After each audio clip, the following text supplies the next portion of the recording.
reproduksi secara aseksual, pematangan seksual, dan hormon. Next. Yang pertama akan saya jelaskan terlebih dahulu. Yang pertama itu tentang fungsi reproduksi. Yang akan kami jelaskan itu fungsi reproduksi dan reproduksi pada Dapnia. Selanjutnya.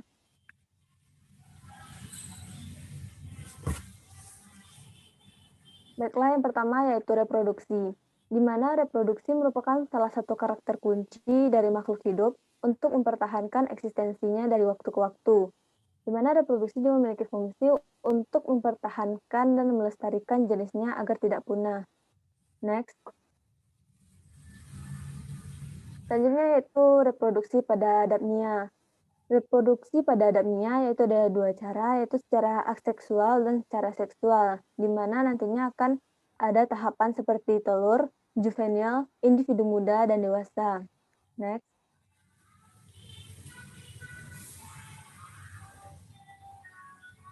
Baiklah, selanjutnya yaitu di sini. Di sini merupakan bagian reproduksi pada Dapnia, di mana sebelumnya Dapnia ini termasuk ke dalam filum Arthropoda yang memiliki panjang tubuh sekitar 0,2 sampai 3,2 mm. Di sini yaitu ada dua cara reproduksi pada Dapnia, yaitu secara aseksual dan secara seksual, di mana untuk cara reproduksi secara aseksual yaitu secara partenogenesis, di mana perkembangbiakannya terjadi tanpa adanya fertilisasi yang akan menghasilkan anakan betina. Sedangkan apabila anakan betina akan dihasilkan apabila kondisi lingkungan untuk melahirkan anak pada Dapnia tersebut mendukung. Sedangkan apabila kondisi lingkungan pada lingkungan Dapnia tersebut tidak mendukung, maka akan dihasilkan anakan jantan. Dan pada anakan jantan inilah yang akan selanjutnya akan menjadi reproduksi secara seksual. Dimana kalau reproduksi secara seksual yaitu memerlukan pasangan kawin yang sesuai untuk bereproduksinya. Dapnia jantan biasanya memiliki ukuran tubuh yang lebih kecil dibandingkan yang betina, di mana Dapnia jantan memiliki organ tambahan pada bagian abdominal untuk memeluk betina dari belakang dan membuka kerak vaks betina. Kemudian spermata akan masuk dan membuahi sel telur. Maka disitulah akan terjadi reproduksi secara seksual. Next. Baiklah, selanjutnya akan dijelaskan oleh Fadila Safira. Kepada Fadila Safira, disilahkan. Baik, terima kasih atas kesempatannya. Selanjutnya saya akan menjelaskan mengenai reproduksi aseksual, yang mana submaterinya adalah reproduksi aseksual, termasuk perilaku pseudoseks pada kadal with tail. Next. Pertama mengenai reproduksi aseksual. Reproduksi aseksual merupakan perwujudan dari proses mitosis, yang mana hanya ada satu individu induk.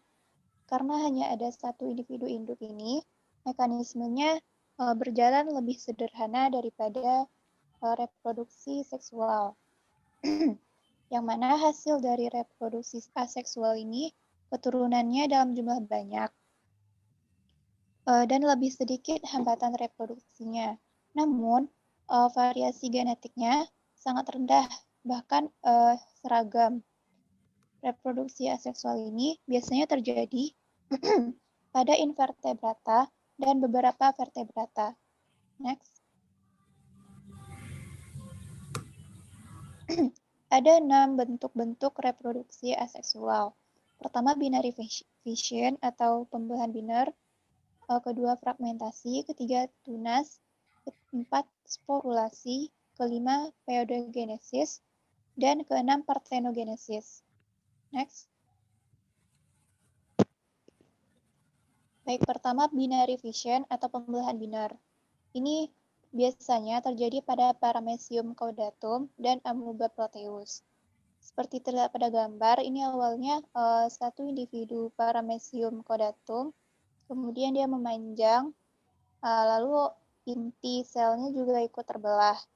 Lalu kemudian dia akan membelah menjadi dua individu yang mana masing-masingnya memiliki inti sel. Next.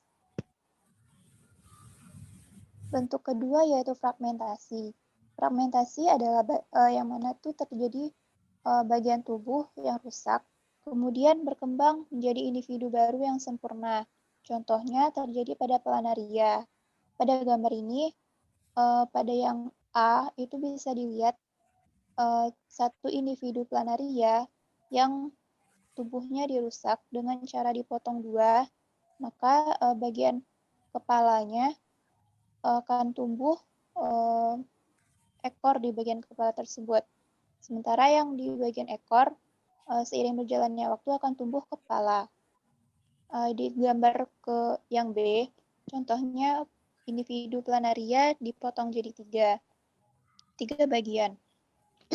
Nah, masing-masing bagian itu akan tumbuh menjadi satu individu baru. Kemudian misalnya selanjutnya seperti itu, jika ada bagian tubuh yang rusak, bagian tubuh itu akan regenerasi menjadi individu baru. Next.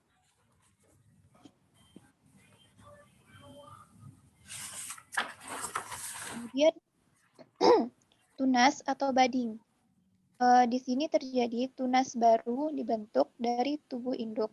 Selanjutnya lepas dan berkembang menjadi individu baru yang independen.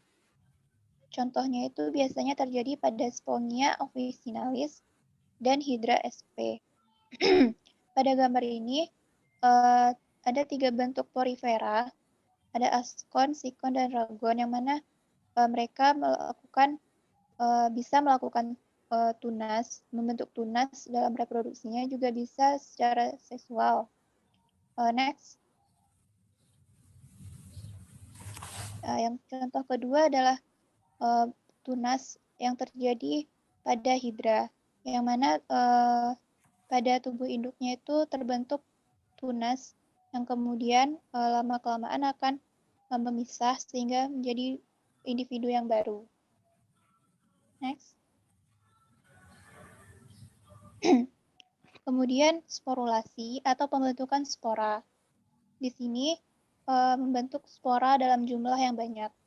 Contohnya pada Plasmodium sp. Contoh pada slide yaitu sporulasi pada Plasmodium sp yang dipicu dengan sinar merah jauh. Di sini terlihat bahwa pada Plasmodium itu terbentuk spora yang kemudian seiring berjalannya waktu akan tumbuh menjadi Plasmodium yang baru. Next. Bentuk selanjutnya yaitu pseudogenesis, artinya perkembangbiakan pada larva atau hewan muda yang mana individu-individu barunya berasal dari sel tubuh. Contoh yang biasa terjadi yaitu pada Fasciola hepatica.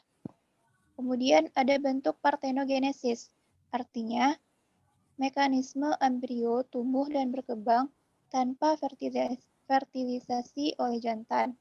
Biasanya bisa terjadi pada lebah madu, kadal, salamander, dan kalkun. Next.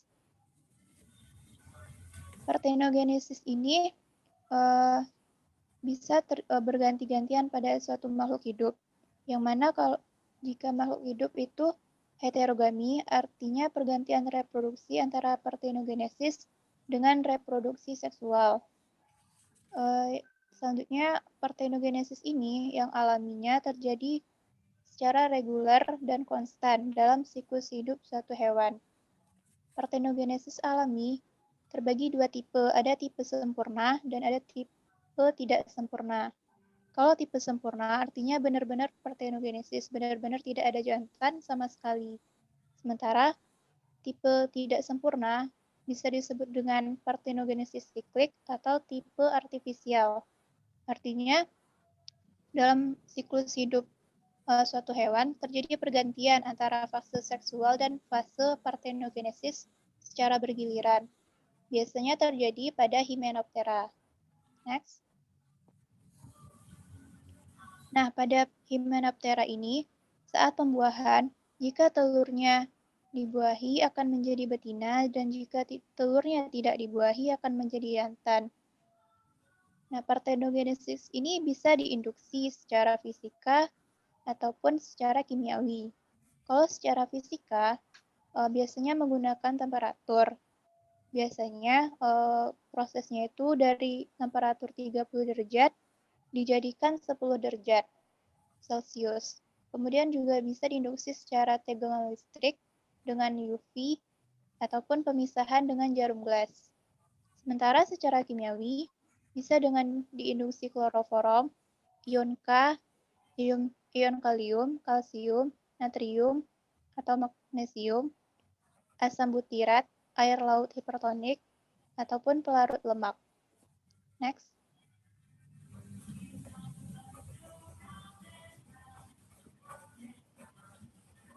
Ya, silakan slide berikutnya. Nah, ini ada satu contoh pseudosex pada kadal whiptail, yaitu spesies Aspidocalyx neomexicanus. Ini sebenarnya neomexicanus yang melakukan pseudoseksual, yang mana dua-dua individunya adalah betina. Next.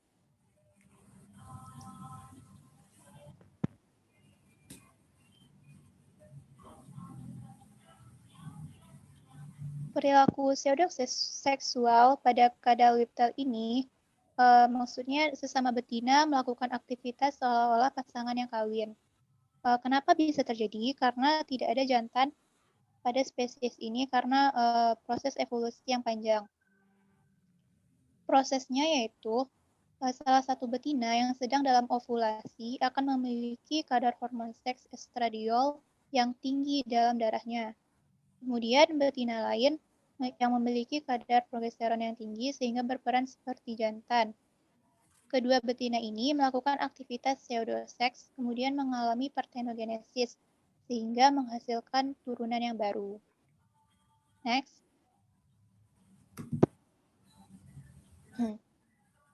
Nah, ini merupakan kaitan antara dinamika hormon seks dan perilaku pseudoseks pada kadal whiptail, yang mana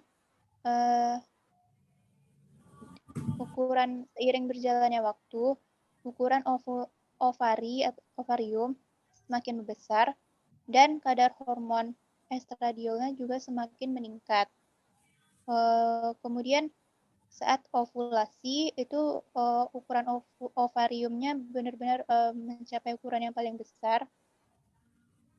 Nah, di saat yang sama, progesteron juga semakin meningkat.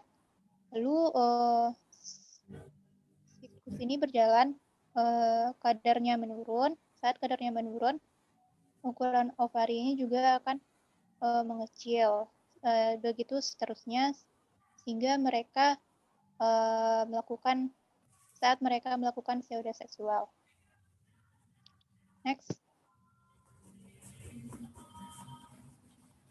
Selanjutnya akan dijelaskan oleh Hanifah Yusuf. Kepada Hanifah Yusuf disilakan. Silakan Hanifah. Baiklah, saya akan melanjutkan materinya, yaitu tentang maturity atau pematangan seksual. Next.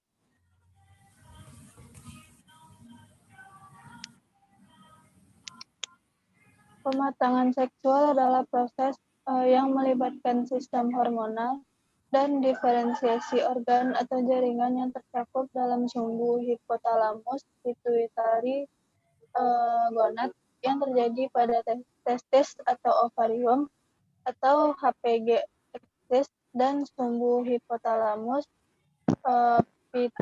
pituitari adrenal atau HPA axis.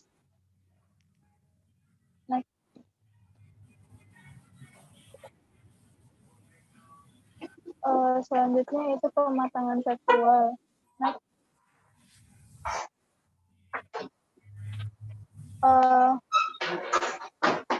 Pada mamalia memasuki fase pubertas, kelenjar hipotalamus, hiposa atau hipofisa atau pituitari, dan kelenjar gonad yang terjadi pada testis dan ovarium mulai aktif mensintesis dan melepaskan hormon-hormonnya. Waalaikumsalam. Next. Selanjutnya yaitu hipotalamus mensintesis dan melepaskan gonadotropin releasing hormone atau GnRH yang akan bekerja pada kelenjar pituitari atau hipofisa. Next.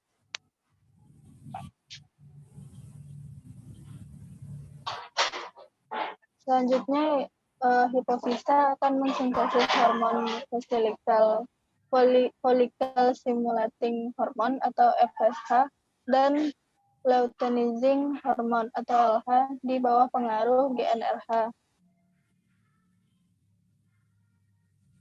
Next. Selanjutnya LH dan FSH akan mencapai gonad melalui aliran darah dan akan mempengaruhi gonad.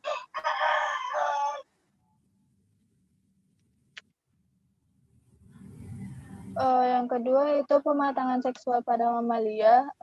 Pada jantan, berikut adalah gambar aksi FSH dan LH di testis dan umpan balik negatifnya terhadap produksi hormon di hipotalamus dan pituitari mamalia.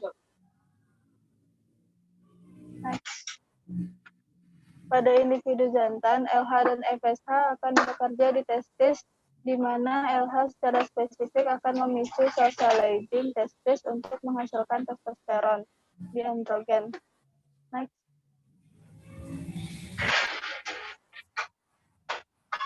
Sedangkan FSH akan menginduksi spermatogenesis di sel Sertoli dan memicu produksi androgen binding protein atau ABP.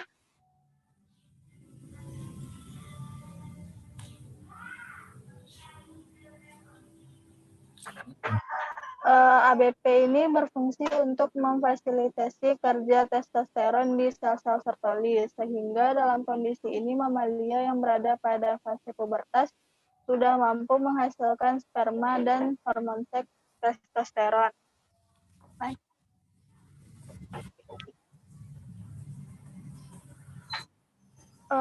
Produksi sperma yang kontinu pada suatu ketika akan memicu terjadinya spermake.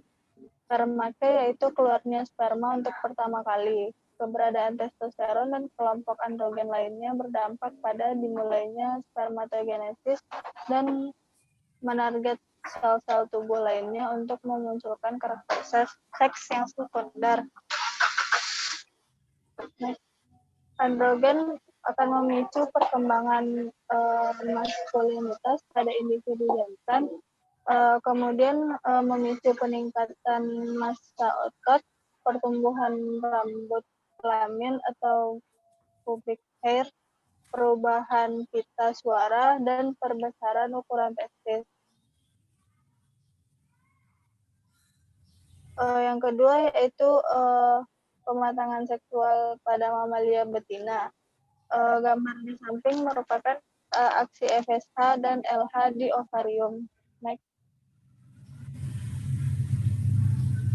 Pada individu betina, FSH dan LH akan bekerja di ovarium, di mana LH akan bekerja di lapisan TK dan folikel ovarium, sehingga akan memicu terjadinya biosintesis androgen dan progesteron dari kolesterol. Next. Selanjutnya, androgen akan berdifusi ke lapisan granula folikel ovarium, yang mana dalam pengaruh FSH di lapisan granulosa tersebut, maka androgen akan mengalami aromatisasi dengan katalis enzim aromatase menjadi estrogen dan progesteron.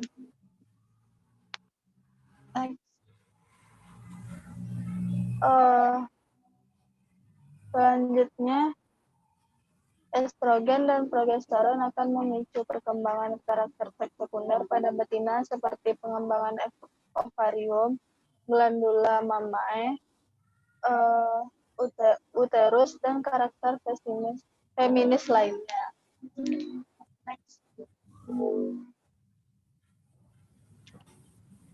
Selanjutnya, hormon yang akan dijelaskan oleh Iga Permatahani. Kepada Iga dipersilakan. Baiklah, terima kasih atas kesempatannya. Selanjutnya saya akan menjelaskan mengenai hormon pada bagian ini, yaitu membahas tentang dinamika hormon pada siklus menstruasi primata.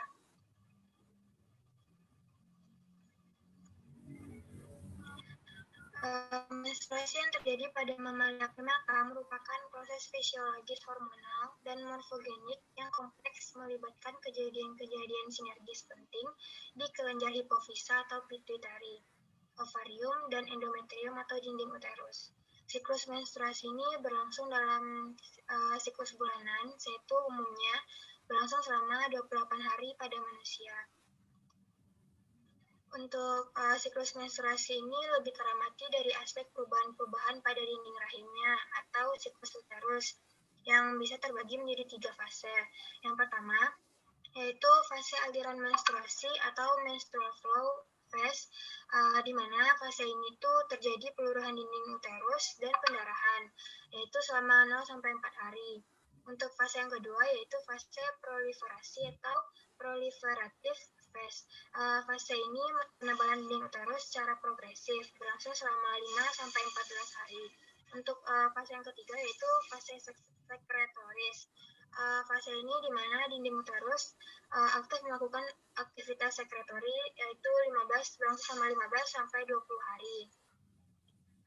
Nah, untuk bagiannya itu sebagai yang terlihat pada slide, pada hari pertama sampai kelima itu bisa disebut sebagai menstrual phase, 5-15 ialah proliferative phase, dan 15 sampai hari ke-28 ialah secretory phase. Nah, di mana pada menstrual phase ini mulai pada proliferasi phase di mana penebalan dinding rahim mulai terjadi, sehingga pada secretory phase dinding rahim memang dalam keadaan yang kondisi yang tebal. Selanjutnya, selaras dengan siklus ovarium dan uterus, maka produksi hormon-hormon di ovarium dan hipofisa yang berperan dalam siklus menstruasi juga mengalami fluktuasi yang berpola. Produksi FSH dan LH di hipofisa meningkat drastis menjelang fase ovulasi. Peningkatan FSH dan LH inilah yang memacu proses pematangan dan ovulasi ovum di ovarium. Seiring dengan pertumbuhan dan pematangan folikel ovum di ovarium, maka folikel tersebut semakin aktif memproduksi hormon estrogen sehingga kadarnya semakin tinggi ketika folikel ovum semakin matang. Setelah ovulasi, kadarnya menurun tetapi masih dalam kategori yang tinggi. Berbeda halnya dengan hormon progesteron.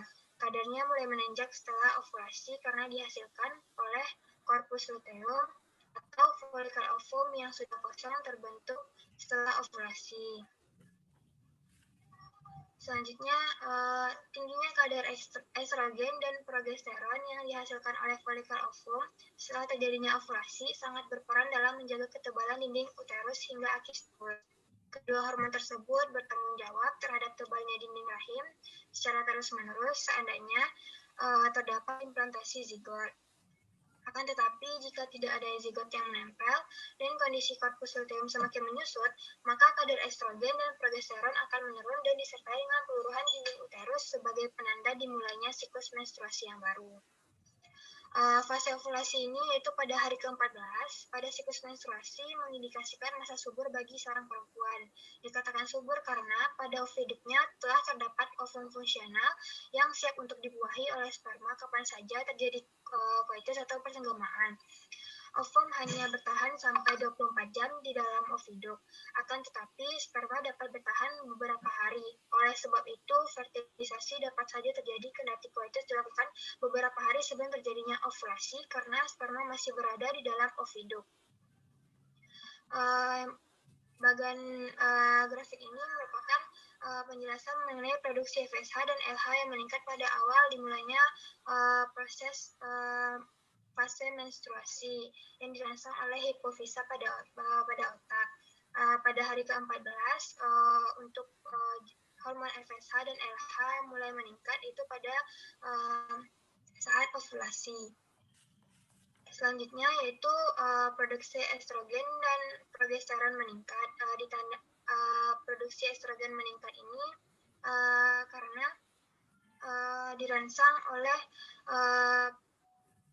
progesteron meningkat dirangsang oleh pembentukan korpus luteum karena progesteron ini dibentuk pada bagian korpus luteum pada rahim. Selanjutnya siklus ovarium. Pada siklus ini ialah penebalan dari korpus luteum pada dinding rahim. Pada fase ovulasi, korpus luteum setelah fase ovulasi maka korpus luteum akan semakin menebal sehingga merangsang estrogen dan progesteron untuk dalam keadaan jumlah yang tinggi, dan juga estrogen dan progesteron ini berfungsi nantinya jika seandainya terjadi fertilisasi. Namun jika tidak terjadi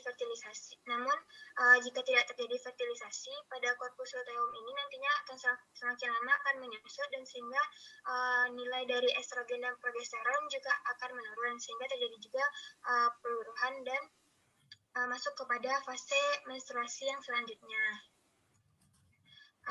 Sekian dari saya, dikembalikan kepada moderator.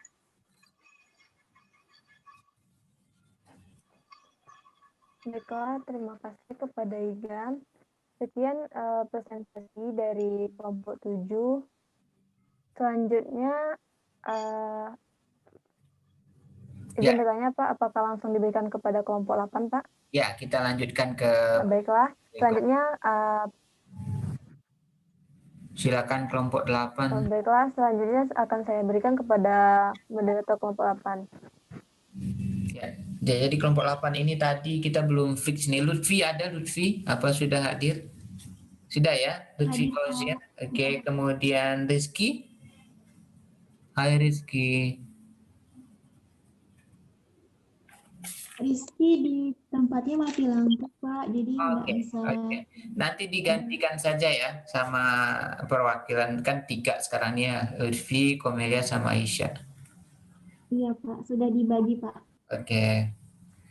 Baik, kita langsung saja. Saya pikir silakan kelompok 8 ya, terakhir ini akan berbicara tentang proses selanjutnya gitu. Jadi tadi kalau kelompok 7 sudah bercerita tentang dasar-dasar reproduksi, mulai dari seksual, aseksual, kemudian bagaimana pematangan seksual pada mamalia, baik pada jantan betina, dan kemudian bagaimana ketika dinamika hormon itu berlangsung pada proses seiring dengan proses pematangan reproduksi dan siklus menstruasi.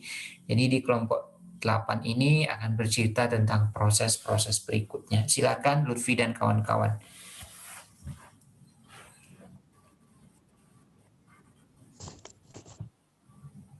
Assalamualaikum warahmatullahi wabarakatuh. Waalaikumsalam warahmatullahi wabarakatuh. Saya perwakilan dari kelompok 8 sebagai moderator yang akan menyampaikan materi tentang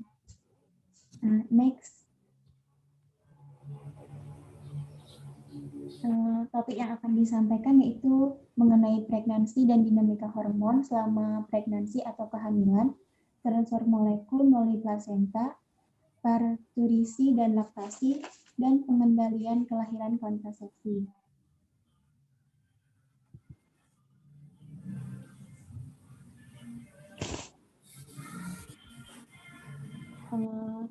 Kelompok 8 ini beranggotakan 4 orang. Yang pertama saya sendiri, Lutfi Fauzia. Yang kedua ada Komelia Apriani. Yang ketiga ada Aisyah Rafni. Dan yang keempat ada Rizky Taninda. Langsung ke materi yang pertama, sebagai pengantar akan saya sampaikan sendiri. Reproduksi adalah salah satu karakter kunci dari makhluk hidup untuk mempertahankan eksistensi spesies dari waktu ke waktu. Sedangkan sistem reproduksi adalah sistem organ seks dalam organisme yang bekerja sama untuk tujuan reproduksi seksual.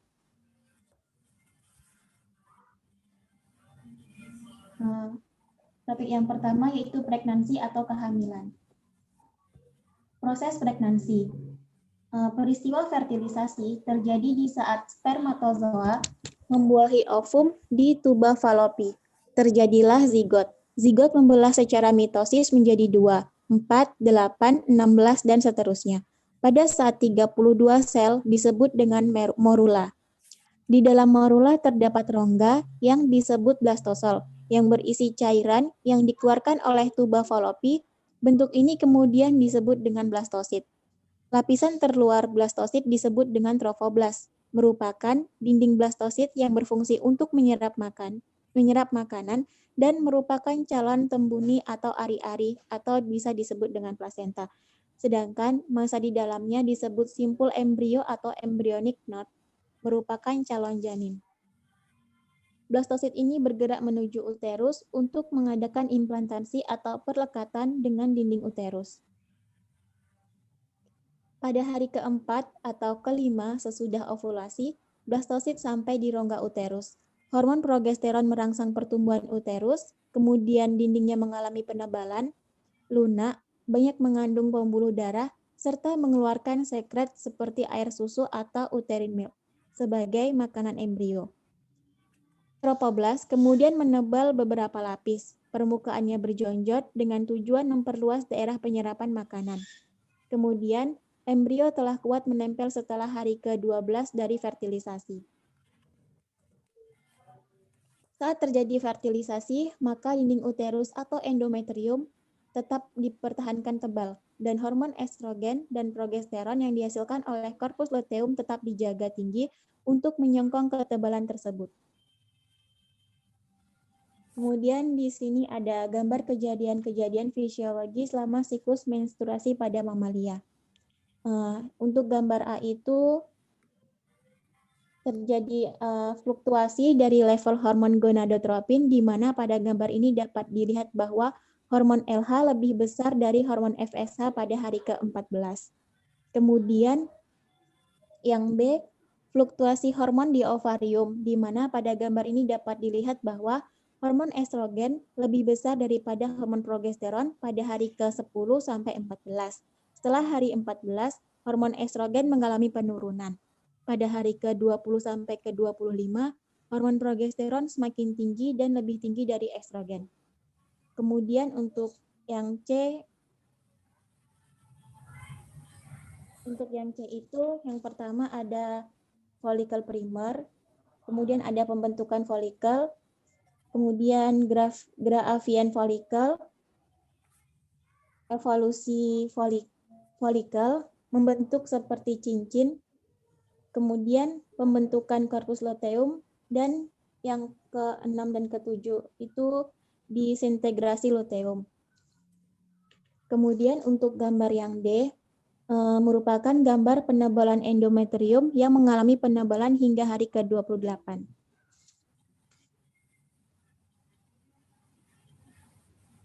Dinamika hormon periode pregnansi. Untuk garis yang merah itu merupakan hormon HCG, kemudian yang hitam progesteron, yang biru estrogen. Pada minggu ke-4 menunjukkan bahwa HCG sangat tinggi hingga minggu ke-16, sedangkan estrogen dan progesteron sangat rendah. Pada minggu ke-24 pregnansi, HCG menurun dan stabil hingga minggu ke-40. Progesteron dan estrogen meningkat dari minggu ke-24 sampai 40 pregnansi.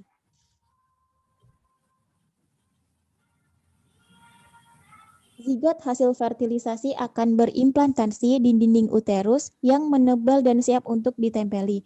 Zigot yang berimplantasi kemudian akan bersama-sama dengan dinding endometrium induk untuk membentuk struktur yang dikenal dengan sinsitiotropoblast.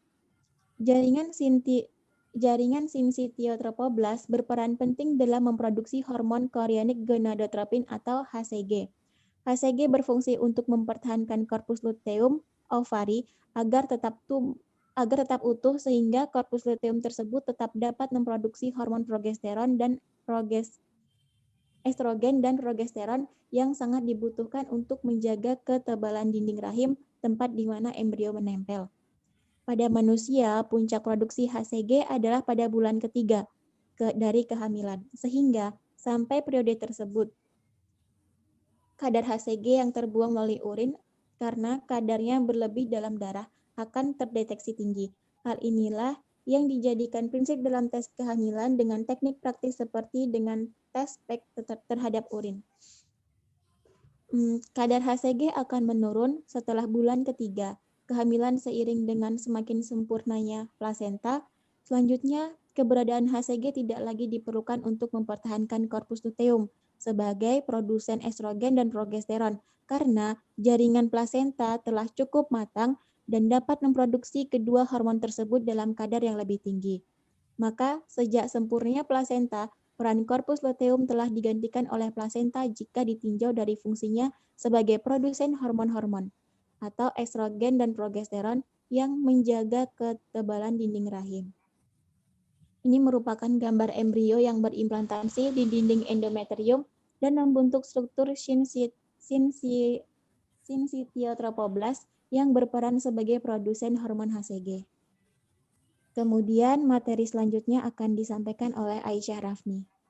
Kepada Aisyah, saya persilahkan. Baiklah, selanjutnya saya akan menyampaikan tentang transfer molekul melalui membran sel. Next. Transfer molekul melalui plasenta. Plasenta memainkan peranan penting sebagai media transportasi molekul dari induk ke fetus dan sebaliknya. Kenormalan fungsi plasenta merupakan faktor penentu bagi keberhasilan fetus untuk dapat berkembang secara normal sampai dilahirkan. Sebagai sarana pertukaran berbagai zat antara induk dan fetus, plasenta memiliki suatu filter yang disebut dengan barrier plasenta, yang akan menyeleksi molekul apa saja yang dapat masuk dari sistem sirkulasi induk ke fetus.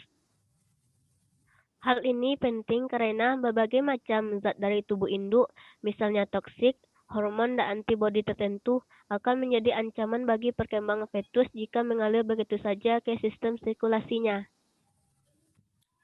Nah, struktur plasenta dan barrier plasenta yang berperan penting bagi perkembangan fetus. Barrier plasenta terdiri dari syncytiotropoblast yang terdiri dari membran mikrofilus dan membran basalis. Kemudian ada dinding kapiler fetus.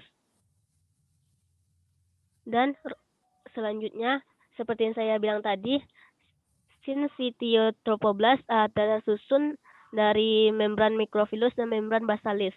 Kemudian dinding kapiler fetus berupa epitel pipis lapis. Masing-masing molekul akan ditransportasikan dengan mekanisme yang berbeda melalui plasenta. Secara ringkas, berikut mekanisme untuk beberapa molekul utama. Pertama, gas-gas terutama O2 dan CO2 melalui difusi. Molekul berukuran besar seperti asam amino tergantung kepada protein pentransport untuk melintasi plasenta karena membran plasma syncytiotropoblast terdapat beberapa transporter asam amino. Selanjutnya, trigliserida dari darah ibu akan dicerna dengan enzim lipase yang terdapat pada MVM menjadi asam lemak non-esterifikasi.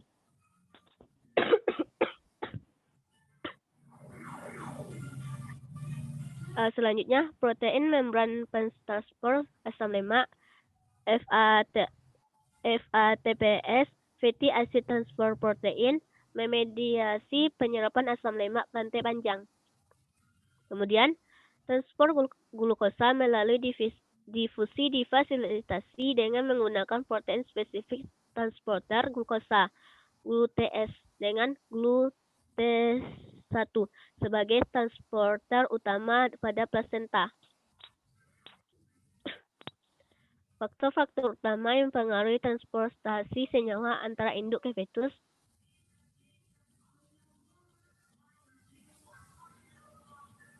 Ya. Faktor-faktor utama yang mempengaruhi transportasi senyawa antara induk ke fetus yaitu aliran darah utero-placental dan umbilical cord pada hewan berplasenta. Lalu gradien konsentrasi nutrisi antara induk dan anak. Kemudian ketebalan dan luas area pertukaran plasenta atau endoderm yolk sac pada Aves. Kemudian status metabolisme induk dan fetus. Berikut adalah gambar fasilitas transportasi molekul dan mekanisme transportasinya pada plasenta. Next. Nah, apa sih plasenta atau ari-ari? Plasenta atau ari-ari berbentuk seperti cakram dengan garis tengah 20 cm dan tebal 2,5 cm. Ukuran ini dicapai pada waktu bayi akan lahir, tetapi pada waktu 28 hari setelah fertilisasi, plasenta berukuran kurang dari 1 mm. Plasenta berperan dalam pertukaran gas, makanan, dan zat sisa antara ibu dan fetus. Pada sistem hubungan plasenta, darah ibu tidak pernah berhubungan dengan darah janin. Meskipun begitu, virus dan bakteri dapat melalui penghalang atau barrier berupa jaringan ikat dan masuk ke dalam darah janin. Selanjutnya, parturisi. Pasturisi atau kelahiran. Pasturisi adalah bayi dalam uterus yang telah matang dan masa kelahiran telah tiba. Kelahiran secara fisiologis melibatkan interaksi antara sistem yang sebagian besar dimediasi oleh hormon yang memicu kontraksi uterus. Next. Plasenta yang sudah matang akan semakin banyak melepaskan estriol yang berperan dalam memicu produksi oksitosin. Estriol dan oksitosin berperan dalam menekankan produksi progesteron oleh jaringan plasenta sehingga progesteron tidak akan menghambat kontraksi uterus karena kadarnya rendah. Kemudian fetus sendiri menghasilkan prostaglandin yang seperti halnya oksitosin berperan dalam memicu kontraksi uterus. Terjadinya kontraksi uterus yang intens adalah mekanisme penting dari proses pasturisi. Sebelum pasturisi, konsentrasi progesteron di dalam darah ibu mencapai level tertinggi, sedangkan progesteron menghambat kontraksi otot rahim untuk kelahiran. Estrogen juga meningkat drastis yang akan memicu kontraksi otot pada dinding uterus ibu karena adanya efek penghambat kontraksi oleh progesteron diredam oleh pemicu kontraksi yaitu estrogen pada akhir menjelang kehamilan. Fetus juga memainkan peranan penting dalam menstimulasi pasturisi. Kondisi stres yang terjadi pada fetus disebabkan karena lemahnya fungsi plasenta yang akan memicu fetus melepaskan hormon corticotropin releasing hormone atau CRH.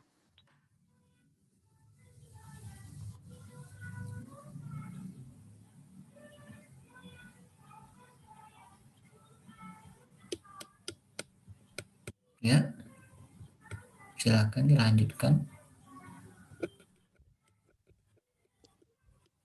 Untuk materi selanjutnya akan disampaikan oleh Cornelia.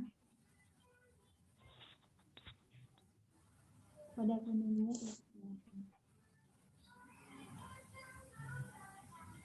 Ya, siapa presenter berikutnya? Tentang faktor-faktor kelahiran. Baiklah, Bapak dan rekan-rekan, saya akan melanjutkan presentasi dari rekan saya sebelumnya. Nah, itu selanjutnya faktor-faktor fetus untuk memicu kelahiran. Yang pertama ada cervix uterus atau peregangan mulut rahim, di mana mekanisme refleks yang dimediasi oleh hipotalamus menyebabkan kelenjar pituitari melepaskan oksitosin. Selanjutnya ada positive feedback atau umpan balik positif. Kontraksi uterus juga akan mengirimkan sinyal ke pituitari untuk melepaskan lebih banyak oksitosin sehingga kontraksi rahim sangat kuat. Dengan beberapa fase, akhirnya bayi dapat dikeluarkan dari rahim. Selanjutnya itu atau laktasi atau periode menyusui. Laktasi adalah suatu nutrisi yang diperoleh dari saluran cerna karena plasenta tidak berperan seperti di dalam uterus, dan bayi harus diberi makanan dari air susu induknya. Laktasi itu terdiri atas 3 fase. Yang pertama, terdiri atas 4 fase. Yang pertama, mamogenesis atau persiapan kelenjar mamae yang meliputi pertumbuhan dan perkembangannya. Yang kedua, ada laktogenesis atau proses sintesis dan sekresi air susu pada alveolus kelenjar mamae. Yang ketiga, ada galaktokinesis atau pelepasan air susu atau milk ejection dari kelenjar mamae. Yang keempat adalah ada galaktopiesis atau pengkondisian agar produksi air susu berlangsung kontinu. Setelah melahirkan, kadar estrogen dan progesteron di dalam darah induk menurun drastis. Kondisi ini menyebabkan prolaktin disekresikan secara aktif oleh kelenjar hipofisa oleh pengaruh hormon hipotalamus, yaitu prolaktin releasing hormone atau PRH. Next. Selanjutnya itu ada pengendalian kelahiran atau kontrasepsi. Kehamilan adalah proses kehidupan yang membawa konsekuensi perubahan fisiologis, anatomis, dan psikis. Kontrasepsi itu sendiri dapat diartikan sebagai suatu cara untuk mencegah terjadinya kehamilan sebagai akibat pertemuan antara sel telur dan dengan sperma. Kontrasepsi ini dapat menggunakan berbagai macam cara, baik dengan menggunakan hormonal, alat, ataupun melalui prosedur operasi. Kontrasepsi itu memiliki 4 metode. Yang pertama yaitu metode yang mencegah terbentuknya sel gamet atau sperma dan ovum. Yang kedua, metode yang mencegah dilepaskannya sperma dan ovum. Yang ketiga, metode untuk mencegah pertumbuhannya sperma dan ovum. Yang keempat, ada metode untuk mencegah implementasi zigot pada endometrium. Berikut ini merupakan alat-alat yang biasanya digunakan untuk proses kontrasepsi. Sekian dari saya kembalikan ke moderator.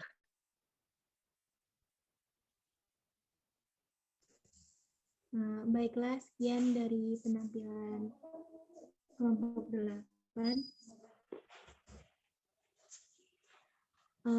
Maaf Pak, untuk selanjutnya apa ya Pak?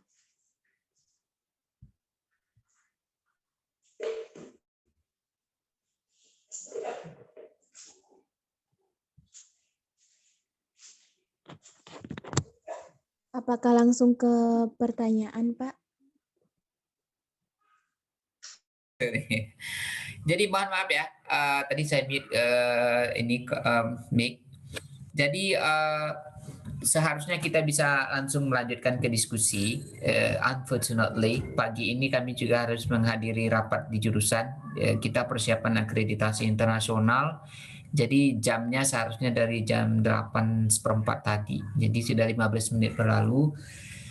Kita akan lanjutkan diskusi di grup saja gitu ya. Diskusi tentang menjawab pertanyaan-pertanyaan yang sudah kalian tanyakan di teman-teman kepada kelompok 7 dan 8 ini. Dan kemudian nanti kita akan silakan kalian bahas dan nanti saya akan menanggapi. Dan kalau sekiranya ada yang harus kita tambahkan, saya akan tambahkan.